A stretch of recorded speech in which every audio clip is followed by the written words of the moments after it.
Kala itu, aku bersama keluargaku tengah menginap di kediaman rumah nenek kami. Beliau tinggal serumah dengan anaknya, Ajeng beserta putranya di rumah yang luasnya hanya sepetak. Ajeng adalah kakak perempuan ayahku dan biasa aku panggil dengan sebutan Bude. Kala itu rumah ini begitu sesak jika ditinggali oleh kami berlima ditambah dengan mereka bertiga. Tapi mau bagaimana lagi, saat kami berusaha membujuk nenek agar tinggal saja di rumah kami, beliau selalu menolak dengan alasan bahwa dirinya perlu merawat Ajeng yang sering kumat tiba-tiba. Dalam hati aku bertanya-tanya, apa maksud kumat yang nenekku bilang? Apakah dia menderita penyakit atau semacamnya? Bude kumat apa? Tanyaku bingung karena aku baru kali ini mengetahuinya. PSSTTT. Jangan disebut depan Bude. Kasian. Jawabnya seraya menyuruhku untuk bungkam. Aku menoleh ke arahnya yang tengah berdiri di depan pagar teras sambil mengenakan daster kebesaran. Rambutnya yang ikal sebahu itu tampak basah dan sesekali bergoyang tertiup angin. Kulihat dia asyik bercengkrama dengan orang-orang yang lewat di depan rumahnya. Yang biasanya kecaling dilakukan oleh laki-laki, namun berbeda halnya dengan apa yang terjadi pada budeku. Dia terus-terusan bersiul dan menggoda setiap laki-laki yang berlalu lalang di depan jalanan rumahnya. Cowok. Cowok. Is ganteng. Jangan malu-malu, sini sama Bude. Nanti Bude kasih jajan. Godanya tak peduli apapun reaksi mereka. Ada yang kabur, ada yang merasa risih, dan lain sebagainya karena mendapat perlakuan seperti itu. Aku saja yang melihatnya merasa hampir mual. Namun anehnya, budeku justru merasa senang karena menganggapnya sebagai sebuah lelucon. Ya begitulah keseharian budeku setiap sedang senggang atau sehabis pulang kerja. Bude ngapain sih? Tanyaku risih. Biasa banyak yang naksir Bude ya gini, ceplosnya enteng. Diger. Aku pun langsung melengos pergi masuk ke dalam lalu mencicipi hidangan pempek khas Palembang buatan nenek bersama ibuku. Sa, panggilin Mama Cik suruh sini. Bilangin, ayah kesini. Kata ibuku menyuruhku untuk segera pergi ke rumah saudaraku yang berada tak jauh dari rumah nenekku. Aku berlarian menuju ke sana dan menyampaikan pesan ibuku seperti biasanya. Sesampainya di rumah sepasang pasutri yang juga merupakan saudaraku itu, aku disambut hangat oleh mereka. Rumah mereka terlihat cukup layak ditinggali daripada rumah nenekku. Dan aku biasa memanggil mereka dengan sebutan, Pacik, dan Macik. Lalu kami pun pergi ke rumah nenekku untuk berkumpul bersama. Setibanya di depan rumah nenek, hati Pacik lagi-lagi berdecak sebal. Udahlah Jeng. Jangan banyak ketawa hahihi. Banyakin istighfar. Ingat kemarin kamu kumat lagi, buat geger satu kampung. Secara tak langsung, aku mendengar dengan jelas percakapan mereka. Hah? Kumat? Bude kumat apa sih? Hal tersebut mengundang rasa penasaran untuk bocah SD sepertiku. Aku pun segera menghampiri budeku dan mencari tahu segala rasa penasaranku. Bude, panggilku. Apa sayang? Jawabnya sambil tetap memandangi orang-orang yang berlalu lalang di sana. Barusan saja dimarahi, namun rupanya itu saja tidak mempan untuk orang seperti budeku. Seolah masuk telinga kanan, keluar telinga kiri. Balik lagi ke percakapan tadi. Aku segera menanyakannya. Walaupun ku tahu ibuku tadi melarangku bertanya. Tapi hati kecilku masih tidak puas jika belum bertanya langsung padanya. Bude kumat apa sih? Tanyaku polos. Sontak, ia pun menengok ke arahku dan menatapku dengan tatapan pembunuh. Matanya sangat menakutkan. Aku sontak lari ke dalam rumah dan memeluk ibuku dengan erat. Ibuku bertanya kenapa, namun aku jawab tidak ada apa-apa agar tidak menjadi persoalan dengan budeku. Aku memendamnya. Lalu, hari beranjak semakin sore hingga terdengar suara adzan maghrib berkumandang. Kami bergantian untuk mengambil wudhu. Namun, karena minimnya tempat sholat di rumah itu kami bergantian untuk melakukan sholat. Sambil menunggu antri keluarga lain selesai sholat, ku dengar ibuku berbicara kepada budeku di ruang tengah dan membuatku ingin menguping pembicaraan mereka. Barangkali ada hal yang bisa memuaskan hati kecilku dan menjawab segala rasa penasaranku perihal kumatnya budeku. Akhirnya aku mendengarkan percakapan mereka dari balik dinding ruang tengah. Kemana Rehan Bude? Udah maghrib kok belum pulang loh? Tanya ibuku heran karena ini keluarga berkumpul tapi kenapa malah pergi sendiri. Ah taulah. Anak nakal sukanya kelayapan terus. Bude capek ngurusinnya. Biarlah dia mau jadi apa. Jawabnya malas. Sepersekian detik berikutnya, suasana menjadi hening. Namun ketika budeku menoleh ke arahku, aku pun terlonjak luar biasa ketika ia membalas tatapanku seperti dia tahu bahwa aku sedang memperhatikan dirinya dari balik dinding. Lirikannya mampu membuat bulu kuduk merinding ngeri ketika maghrib kala itu. Dan aku memutuskan untuk bergegas sholat karena takut ada hal yang tak diinginkan jika aku terus di situ. Setelah selesai makan, kami pun tidur dengan beralaskan seadanya. Seperti selayaknya silaturahmi keluarga pada umumnya, satu rumah yang ditempati keluarga besar akan memanfaatkan semua ruangan dengan sangat efisien. Aku bersama adikku tidur bersama nenekku karena beliau sangat rindu kepadaku dan selalu seperti itu setiap lebaran. Sementara ibu dan budeku tidur di kamar satunya, dan ayahku tidur di ruang tamu. Malam itu sulit sekali rasanya aku bisa tidur. Kulihat jam sudah menunjukkan pukul 1 malam karena sedari tadi kami banyak bicara di ruang keluarga.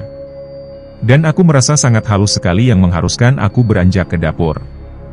Waktu itu aku masih bocah berumur 7 tahun yang benar-benar penakut. Maka dari itu, aku mengurungkan niatku untuk ke dapur. Aku pun berniat ke kamar satunya untuk membangunkan ibuku untuk sekedar menemaniku mengambil segelas air. Karena lokasi kamar nenekku dengan kamar yang ditempati ibuku tidur bersebelahan. Baru sedikit pintu kamar itu kubuka, kulihat budeku di tengah malam seperti ini tengah menyisir rambutnya sambil sesekali kudengar dia bersenandung. Aku mengusap kedua mataku karena tak percaya dengan apa yang kulihat barusan. Kurasakan hawa panas dan seram bersemayam di leherku secara tiba-tiba.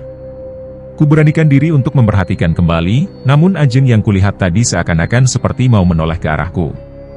Dengan hati gemetar, aku bersusah payah menelan ludah dan nafasku serasa tersendat. Detik itu juga diikuti tubuhku yang terasa kaku. 1, 2, 3. Aku memaksa diriku untuk segera memaksa diri dan mengambil ancang-ancang untuk segera kabur dari situ.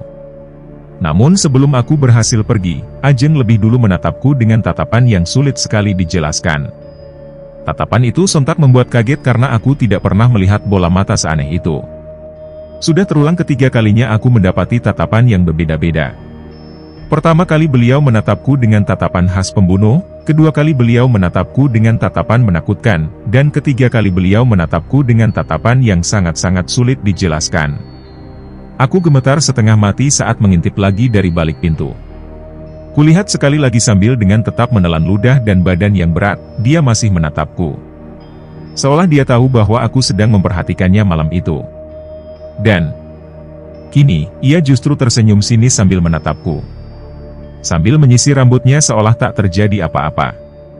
Detik itu aku merasa takut luar biasa. Jujur saja jika kulihat dirinya dengan rambut tergerai panjang seperti itu membuatnya terlihat mirip sekali dengan sosok kuntilanak yang biasa kulihat di TV. Karena aku tidak pernah melihat budeku berparas serta berperilaku seperti itu. Tapi, hati kecilku menolak. Mana mungkin dia setan? Dia jelas-jelas budeku. Jangan ngaco, kataku. Aku terdiam beberapa saat di depan pintu kamar itu sambil menenangkan diriku. Tapi aku kembali membuka pintu kamar itu secara perlahan karena rasanya tenggorokanku sudah tidak bisa diajak kompromi saat itu. Begitu pintu terbuka, kulihat ibuku masih terlelap. Namun ketika pandanganku bergeser sedikit melihat budeku yang tengah berdiri menghadap cermin dengan posisi yang sama dan dalam suasana lampu kamar sedikit redup. Tiba-tiba, "Bruaa, Bude!" Jeritku melihatnya jatuh terkapar di lantai. Dia kambuh lagi. Pasti ada yang tidak beres dengan dia. Ada apa sebenarnya dengan kambuhnya ini? Teriakanku malam itu berhasil membuat seisi rumah terbangun dan panik. Aku menutup mataku dan berteriak sangat kuat. Saat ibu berlari menghampiriku, tiba-tiba suara jeritan kembali terdengar dari kamar sebelah. "Ibu, aku takut." Ya, dia adalah Mia yang merupakan adik perempuanku. Ia tiba-tiba terbangun lalu menangis sambil menunjuk-nunjuk jendela kamar tersebut. Jendela kayu itu sontak terbuka dan terhentak-hentak keras membentur dinding berulang kali hingga mengagetkan seluruh rumah. Aku refleks menengok ke arah suara itu berasal. Perasaanku mulai tidak enak. Nafasku kian naik turun. Aku segera berlari mengikuti ibuku tanpa melihat budeku sedikit pun dari kamar itu. Kulihat ibuku menutup jendela lalu menenangkan Mia yang menangis. Kupandangi seluruh sudut kamar itu, namun aku tak menemukan sosok yang dilihat adikku. Aku terdiam beberapa saat dan nenekku membantu ibu yang berupaya menenangkan adikku. Dalam diam aku masih merasa takut. Kuperhatikan tingkah Mia kala itu, matanya perlahan melirik ke arahku. Kembali lagi kurasakan hawa panas. Bulu kuduk leherku pun berdiri ditambah badanku yang gemetaran saat itu. "Wah ibu, aku takut. Dia di belakangnya mbak," ujar Mia tiba-tiba. Aku terkejut dan lompat ke atas kasur untuk bersembunyi di belakang nenekku. Karena aku tahu bahwa makhluk itu sedang mengintai diriku. "Allahu Akbar! Allahu Akbar!" ujar ibuku panik. Ia terus membacakan doa di telinga Mia sambil sesekali mengusap wajahnya perlahan. Sementara nenekku mendekapku erat dan berusaha menenangkan kami semua. Tak beberapa lama, ayahku datang ke kamar itu untuk menanyakan apa yang terjadi malam itu. Namun ibuku menjawab tidak ada apa-apa. Kemudian ibuku meminta ayahku untuk mengambilkan Mia minum. Ketegangan di rumah ini mulai mereda. Ayahku duduk di pinggir ranjang tepat di samping ibu yang saat itu tengah memeluk Mia. "Kenapa bu?" tanya ayahku setengah berbisik. "Enggak. Gak apa-apa," jawab ibuku seperti enggan membahas kejadian yang dialami adikku. "Ya udah Mia suruh tidur bu," kata ayahku seraya mengusap lembut rambut Mia. Mia perlahan-lahan mulai membuka mata saat ada ayah di sampingnya. Tiba-tiba, "Wah wah wah wah," teriak Mia kembali terulang di kamar itu. Hal tersebut membuat diriku langsung memeluk nenek dengan erat. Ayahku yang kebingungan langsung mendekati wajah Mia sambil mengatakan sesuatu. "Kamu lihat apa Mia? Jangan takut, di sini ada ayah," bisik ayah menenangkan. "Ibu ayah, aku mau pulang," katanya Mia ketakutan. "Kamu kenapa? Bilang sama ayah ibu, kamu kenapa Mia?" tanya ayah ibuku penasaran. Adikku menggeleng. Ia tidak mau menceritakannya karena takut makhluk itu akan mendengarnya. "Aku takut mau bilang, dia masih ada di sini. Usir dia bu, aku takut." Dia melotot ke arahku, jawab adikku dengan posisi masih memejamkan mata sambil menunjuk-nunjuk ke arah makhluk itu berada. Lafaz takbir kembali terdengar di kamar itu. Kami semua berdoa termasuk halnya aku. Jujur saja pikiranku saat itu sangat tak tenang apalagi setelah mendengar ucapan Mia barusan. Walaupun aku membaca doa sekalipun, pikiranku jauh mengawang-awang membayangkan hal lain seperti bentuk dari makhluk itu. Jadi aku salah. Ini semua bukan karena Bude. Aku yakin pasti gara-gara rumah ini, pikirku dalam hati. Aku pikir dugaanku selama ini salah. Pasti segala keanehan yang aku lihat dan terjadi di rumah ini pasti karena memang rumah ini berhantu. Setelah semuanya kembali tenang, ayahku keluar pintu kamar dan berniat untuk kembali melanjutkan tidurnya karena jam masih menunjukkan pukul 1:30 malam. Ayahku sengaja tidak menutup pintu kamar agar sorot lampu bohlam di ruang tengah dapat masuk menerangi kamar yang redup itu. Tiba-tiba saja langkah ayahku terhenti begitu sampai di depan pintu kamar yang berada di sebelah dan sudah terbuka lebar. "Loh Jeng udah bangun? Kok duduk di lantai?" tanya ayahku penasaran. Namun ia tak menjawabnya. Ayahku pikir ia terbangun karena aku dan adikku berteriak. Beberapa detik kemudian, aku dengar dari dalam kamar nenekku, bahwa ayahku menutup kembali pintu kamar budeku. "Ya udah Jeng kamu jangan duduk di lantai nanti masuk angin. Tidur sana udah malam," ujar ayahku. "Men," ujar Ajeng dari dalam kamar. Mendengar budeku memanggil ayahku, ayahku pun kembali membuka pintu kamar itu. "Elsa sama Mia kenapa?" tanyanya pelan dengan suara yang tidak seperti biasanya. "Gak apa-apa," jawab ayahku lalu pergi dari situ menuju ruang tamu. Kamar yang saat itu aku tempati merupakan kamar nenekku. Jujur saja kamar itu tampak sangat menyeramkan karena lampu bohlam sudah lama putus dan belum sempat diganti dengan yang baru. Dari dalam kamar yang gelap itu, ibu bersama nenekku membaringkan Mia untuk kembali tidur sambil menyelimutinya. Kulihat adikku yang tertidur di sampingku berusaha keras memejamkan matanya rapat-rapat dan seakan-akan terlihat bahwa ia masih merasa gelisah. Melihatnya gelisah, aku jadi merasa heran apa yang ia dapati tadi. Karena aku juga takut semakin berpikir yang aneh-aneh, langsung saja kutarik selimut tebal itu menutupi seluruh wajahku. Aku merasa sedikit lega, aku bisa merasa baikan dari sebelumnya. Waktu terus berjalan dan kurasakan sudah hampir setengah jam aku tidur di bawah selimut. Aku merasa sangat pengap dan mulai berkeringat karena selimut itu sangat tebal. Kubuka perlahan selimut itu dan mataku malah justru melirik ke tempat yang ditunjuk-tunjuk adikku tadi. Aku heran kenapa dari tadi aku tidak melihat apa-apa seperti yang ia katakan. Namun beberapa saat kemudian, kurasakan bahwa ada kemunculan bayangan hitam nampak sangat jelas dari balik tirai di kamar.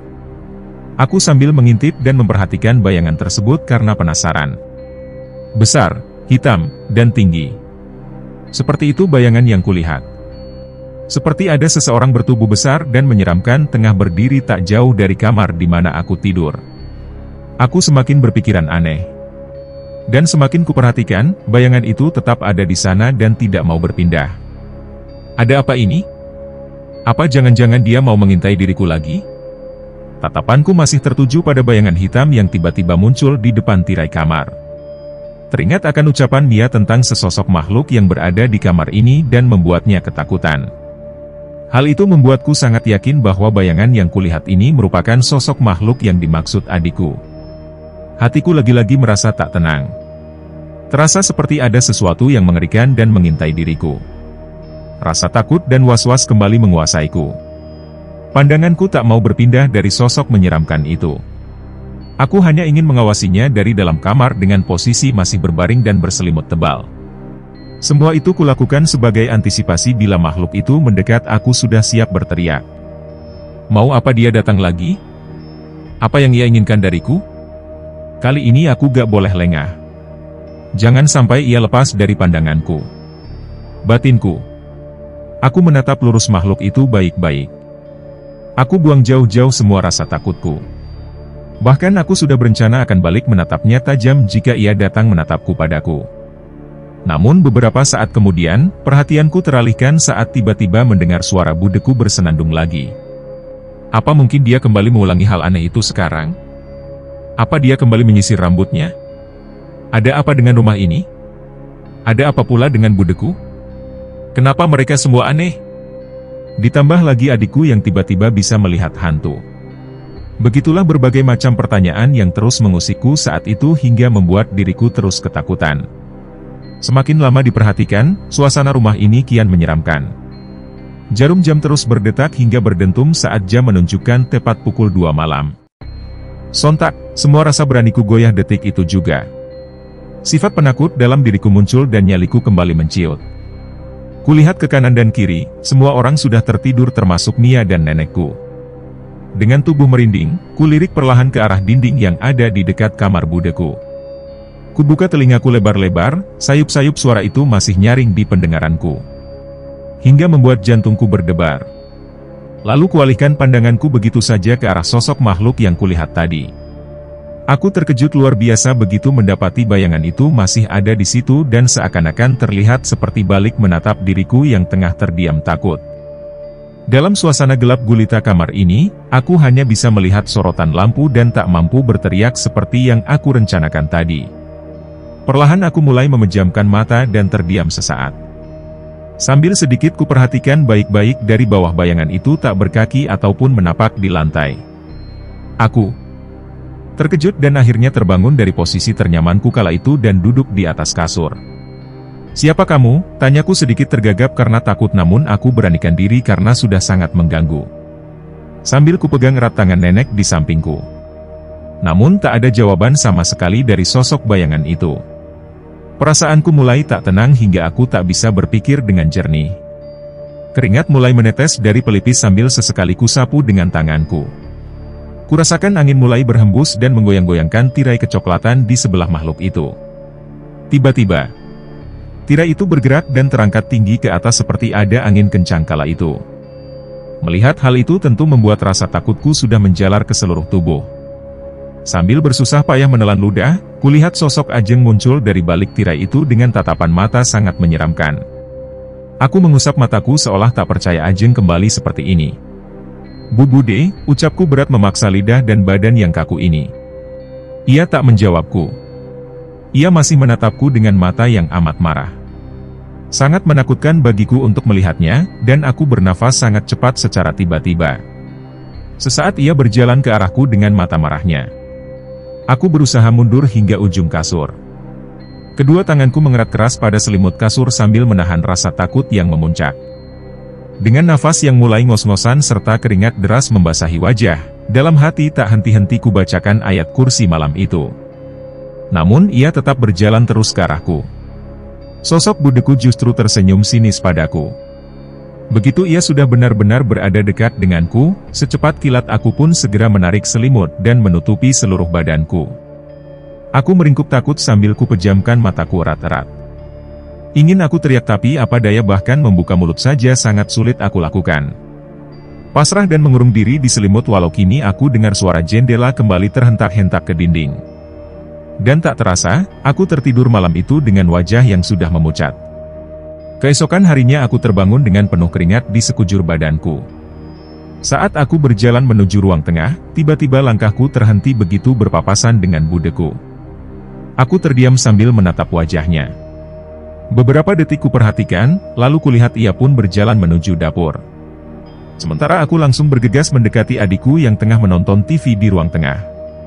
Baru saja aku bisa bernapas lega, sontak kudengar suara mengagetkan dan sepertinya itu berasal dari dapur. Layaknya seperti ada suara wajan jatuh, yang kupikir di sana sedang ada budeku. Awalnya aku pikir itu hanya sekedar jatuh biasa. Namun teriakan nenekku dari arah belakang kembali memutar otakku. Ada apa ini? Apa jangan-jangan nenekku terjatuh? Aku segera berlarian menuju ke dapur karena penasaran. Setibanya di sana, aku langsung terkejut bukan main saat melihat bude yang berpapasan denganku tadi kini jatuh bersimbah darah di lantai dengan penuh luka bakar di badannya akibat tumpahan minyak panas. Ia jatuh tak sadarkan diri dengan mata yang masih melotot tertuju padaku. Sementara kulihat nenekku sibuk mengecek nadi budeku takut dia ada apa-apa. Aku langsung bergegas mencari ayah dan ibuku yang saat itu sepertinya sedang berada di rumah pacik dan macik. Saking terburu-burunya, aku sampai lupa memakai sandal dan berlarian tanpa alas kaki menuju rumah saudaraku. Setibanya di sana, aku langsung membungkuk, mengatur nafasku yang sudah ngos-ngosan. Yah, itu. Bude pingsan, kataku panik.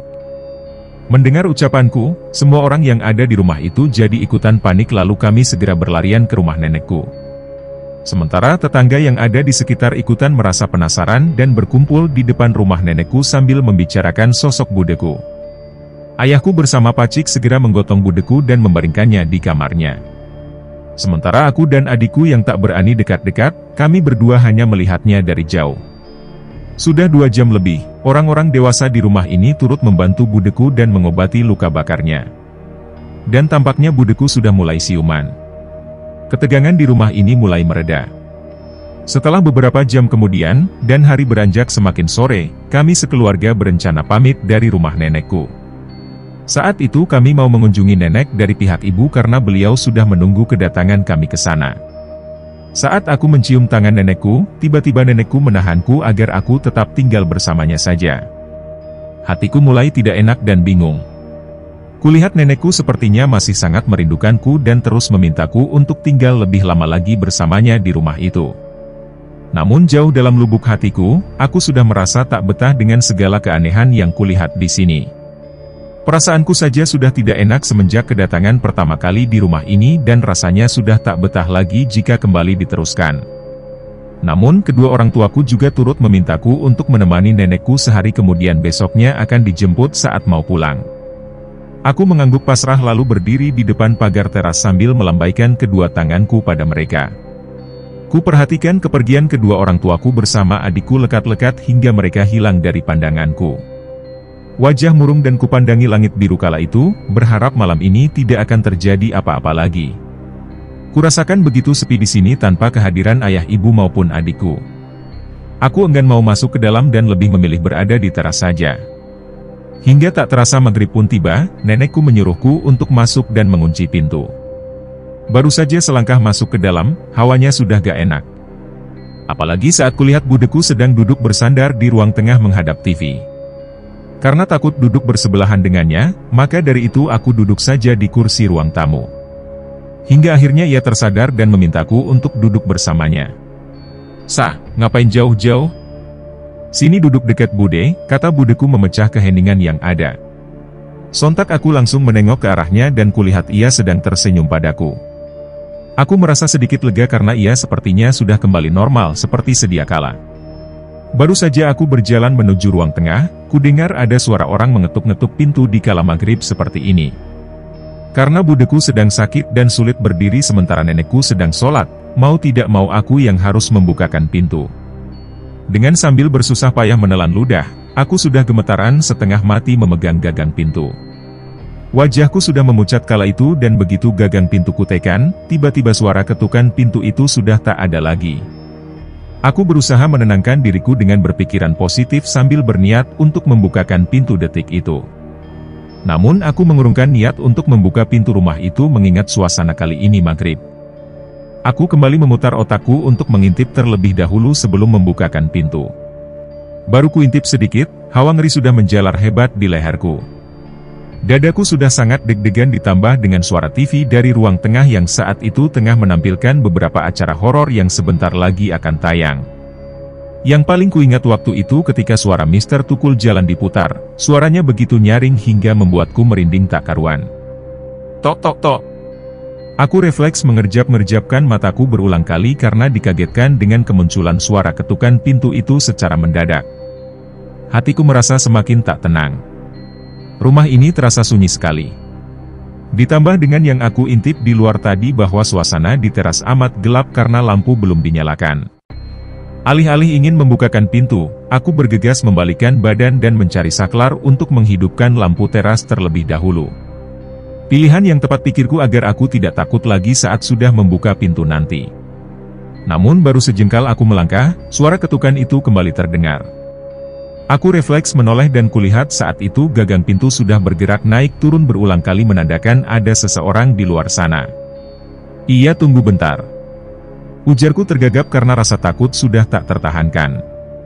Namun anehnya masih saja tak ada jawaban dari luar.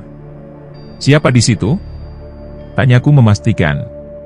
Keringat sudah banyak menetes dari keningku dan membuat diriku terlihat amat basah oleh keringat. Dahiku berkerut bingung. Kenapa masih tak ada jawaban? Diriku kembali dipenuhi dengan beragam pertanyaan yang membuatku berpikiran aneh-aneh kala itu. Karena diriku sudah tak tahan dan tak ingin berlama-lama di situasi mengerikan ini, akhirnya aku memberanikan diri untuk membukakan pintu sambil berancang-ancang dalam hati untuk kabur setelahnya. 1, 2, 3. Terbuka sudah pintu rumah itu. Aku memejamkan mataku dan langsung membalikan badan lalu berlari secepat yang ku bisa. Namun, tiba-tiba saja kurasakan diriku seperti menabrak seseorang. Aku paksa sekuat tenaga untuk terus berlari menuju kamar nenekku dengan mata masih terpejam, namun langkahku tersendat karena ada sesuatu yang benar-benar menghalangiku di situ. Aku merasa benar-benar takut sampai ke ubun-ubun. Aku enggan membuka mata karena takut akan sesuatu yang tidak kuharapkan kembali menghantuiku. Aku juga bingung harus kemana. Apakah aku harus terus melangkah ke depan menghadapi seseorang yang tengah mencegatku atau aku harus mundur ke belakang dan berhadapan dengan sosok makhluk yang ada di depan pintu? Rasa takut sekaligus pasrah bercampur menjadi satu dan benar-benar sudah menguasai diriku. Aku mengangkat kepalaku ke atas pelan-pelan dan saat kubuka kedua mataku, aku terlonjak luar biasa. Kulihat sosok Bude kini hadir nyata di depan mata kepalaku. Aku hanyalah gadis kecil yang saat itu tingginya bahkan tidak sampai sepinggang budeku. Wanita berbadan besar dan tinggi yang saat itu berada di hadapanku, kini menatapku lekat-lekat. Kulihat bayangan dirinya yang terpancar dari sorot lampu. Aku hanya bisa berdiri mematung sambil menyapu keringat yang sudah bercucuran dengan punggung tanganku. Aku benar-benar sudah tak berdaya lagi. Bu Bude bukannya kakinya masih sakit? Tanyaku takut sambil memperhatikan kedua kaki budeku yang masih banyak luka diperban. Dia tidak menjawab pertanyaanku. Tetapi ia justru semakin mencondongkan kepalanya mendekat ke arahku. Seketika itu pikiranku menjadi buyar dan kurasakan diriku benar-benar kacau. Bu Bude, tanyaku sambil mengarahkan telapak tanganku ke depan wajahnya. Mataku terbelalak lebar-lebar saat melihatnya justru menyunggingkan senyum jahat padaku. Kurasakan hawa ngeri lagi-lagi merasuki diriku. Dan saat ia berjalan mendekat ke arahku, aku refleks melangkah mundur hingga pada akhirnya langkahku terhenti karena terhalang oleh dinding samping pintu. Bude! Kenapa? Aku takut, lirihku lalu mengalihkan pandanganku ke samping. Wajahnya benar-benar menakutkan dan seakan-akan mau mencekik leherku. Begitu menoleh, aku tidak melihat siapapun di depan pintu. Aku mengedarkan pandanganku keluar jendela dengan posisi tetap seperti itu, aku masih tidak bisa menemukan seseorang yang mengetuk pintu tadi. Berarti yang ngetuk pintu tadi itu bukan orang, pikirku dalam hati. Wajahku semakin memucat. Deruan nafasku sudah kian tak beraturan. Aku kembali menatap sosok budeku yang masih tak berhenti menatapku. Elsa, ujar budeku dengan suara tak seperti biasanya. Dia memanggil namaku dengan suara sangat-sangat lembut. Dan karena itu, aku pikir dia benar-benar bukan budeku. Kamu siapa? Kamu bukan budeku. Kamu bukan budeku, ujarku panik. Dia tak menjawab namun hanya tersenyum tipis dan tangannya bergerak naik memegang leherku. Lepasin aku, kataku dengan suara serak. Aku berusaha sekuat tenaga menepis tangannya dari leherku. Namun tenaganya cukup kuat dariku. Hingga membuatku hampir sesak kala itu. Beberapa saat kemudian, ku dengar dari dalam sana, sepertinya nenekku mulai membaca Al-Quran. Ayat pertama mulai terdengar di rumah ini dan suaranya begitu menenangkan hatiku untuk beberapa saat. Dan pada saat itulah, tiba-tiba saja budeku terjatuh begitu saja. Saat ia berjatuh, foto-foto yang terpajang di dinding ikut terjatuh dan membuat diriku kaget bukan kepalang. Mendengar hal itu, nenekku segera keluar kamar dan menghampiri kami berdua yang saat itu berada di depan ruang tamu. Ajeng, teriak nenekku. Dengan masih mengenakan mukena putih kembang-kembang, ia berlari ke arahku. Sementara aku yang masih tidak percaya dengan apa yang kulihat barusan, aku hanya bisa berdiri terdiam sambil memegang leherku yang sudah sedikit memerah dengan gemetaran. Bude kenapa? Tanya nenekku. Aku menolak untuk diajak bicara. Diriku sudah benar-benar kacau. Aku pun berlarian masuk ke dalam kamar lalu menjatuhkan tubuhku di atas ranjang. Ku pejamkan mataku rapat-rapat dan berupaya melupakan semua kejadian menyeramkan yang terjadi padaku kala ini. Hingga beberapa saat lamanya, aku akhirnya bisa tertidur pulas malam itu. Jarum jam terus berdetak, dan tak terasa ku dengar jam berdentum 12 kali yang menandakan sudah waktunya pukul 12 malam. Saat itu aku terbangun karena perutku benar-benar keroncongan. Dan aku baru sadar bahwa aku telah melewatkan makan malam. Aku mengedip-ngedipkan kedua mataku karena malam itu aku tidak bisa melihat apapun, semuanya benar-benar gelap gulita. Ada apa ini? Kenapa aku tidak bisa melihat? Ada di mana aku? Aku bangkit dari ranjang sambil meraba-raba meja di sebelah lemari dan berharap menemukan sesuatu di sana. Aku semakin panik karena saat itu aku sulit menemukan penerangan seperti senter ataupun lilin.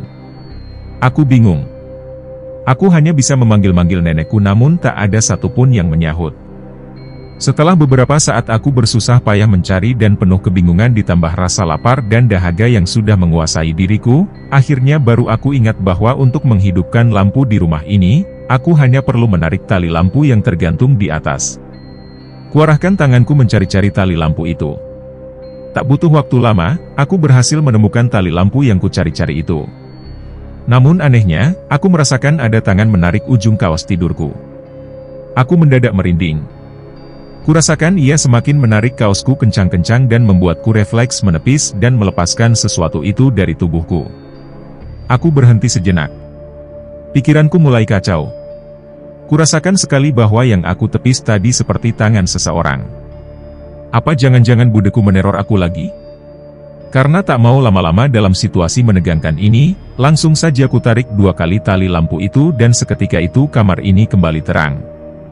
Aku mulai berani sekarang dan saat kulirik perlahan-lahan ke sebelah kananku, aku mendapati sesosok wanita dengan rambut menutupi seluruh wajahnya itu ada di ranjang kamar itu. Setelah kuperhatikan sekali lagi akhirnya aku tersadar bahwa daster yang ia kenakan mirip sekali dengan daster yang dipakai budeku tadi. Berarti tadi aku tidur di sebelah dia, pikirku ngeri dalam hati. Tanpa pikir panjang lagi, aku segera berlarian menuju pintu kamar dan berniat untuk segera menemui nenekku. Namun sudah berkali-kali aku berusaha membuka pintu kamar itu, sepertinya gagang pintu ini seret. Aku semakin panik. Pintu kamar ini tak kunjung terbuka. Sementara saat aku menengok ke arahnya, kulihat sekarang dia sudah berdiri di depan cermin. Aneh sekali. Perasaan tadi kulihat ia ada di tempat tidur. Kenapa tiba-tiba sudah ada di situ?